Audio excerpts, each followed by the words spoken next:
Speaking of teams that love playing in front of no fans, FCC RBNY, only one of those teams actually fits that category. Yeah, you got to laugh at yourself sometimes when you support teams like this. But how freaking Metro would it be for us to get run by FCC, lose like 3-0, have Atlanta blow out Colorado, and we miss out on that next round? How Metro would that be? It would be super Metro because Atlanta's not playing Colorado. No, I said Columbus. You did not say Columbus. I definitely said Columbus. I'm going to go with Colorado, unfortunately, on that one, Andrew. All right, well, here's the thing. Everybody's kicked off the podcast. I'm in charge, and this is my show. I'm just kidding. It's been a very long day.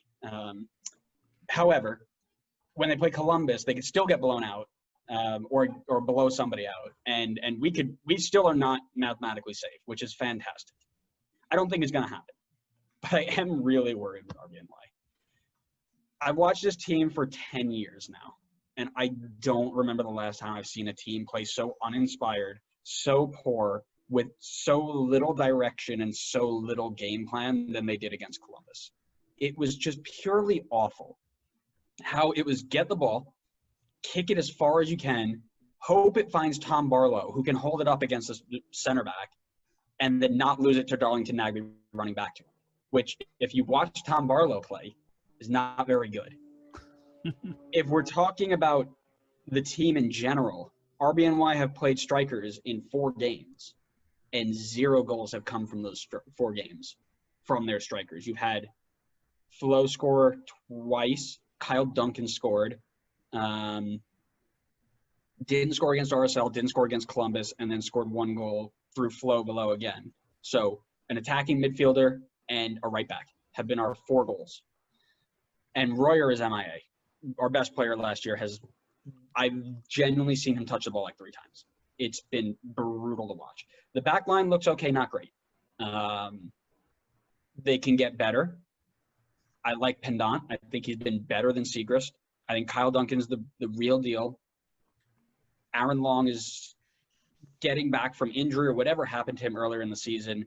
And Amro Tariq is Amro Tariq, cult hero for Adam Tamburello in his fantasy team. Fantastic. But the biggest issue for us is that midfield, right? We've got this 4-2-2 system that basically leaves Sean Davis and Christian Caceres to run against 3 or sometimes 4 center midfielders. You've got Columbus, who's got Nagby, who counts as like 6 midfielders anyway. And they just got worked against Columbus. And it's just the same thing every time, right? It's let's win the ball, kick it as far up the field as we can, and see if we can win the second ball. But the issue is we couldn't win the second ball because Darlington Nagbe was always there. And the issue now is we're going up against a Cincinnati team that has Kendall Waston, who will win every single ball in the air. And then Medunjanin and Amaya, who are just going to sit back, pick it up, and ping it. And granted, 90% of the time they're going to miss their target. But the other 10%, they're not. And they're going to go forward, and they're going to go attack us. And if we can't get going forward on this team, we're going to have issues. So we need to learn how to press them hard and press them like we did in game 1 and not take our foot off the pedal, because that's what happened when we played them week 1. We pressed them for the first half, went up 2-0, scored again early in the third, and then was like, okay, cool, 3 goals, let's sit back. And then by the 85th minute, they had 2 goals, and we're like, oh, great, this is going to be fun now in the game. Whoever's up top needs to be better. White or Barlow or Velo or Royer, or I don't care who, but somebody needs to be better because it's unacceptable. It's just not good enough from our strikers. Whether they need to hold the ball up, run off somebody, I don't know what the system is, because apparently there are 2 strikers up there, but I never see Royer there. So it's just one, and I never see them hold the ball up well enough. So it has to be better from them. And we really need to see what Davis and Caceres can do. This whole system works on them winning the ball after a press.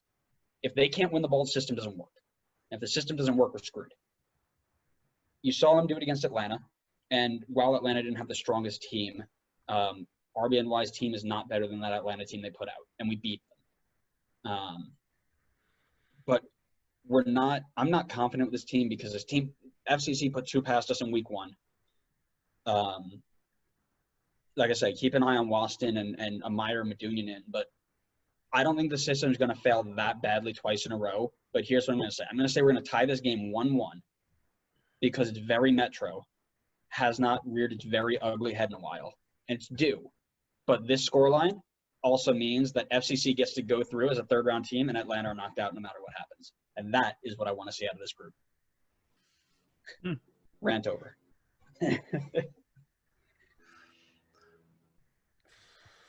Yeah, I mean, we have David Jensen and his mustache, so And his hat. We got to get his hat back. That's he hasn't done both.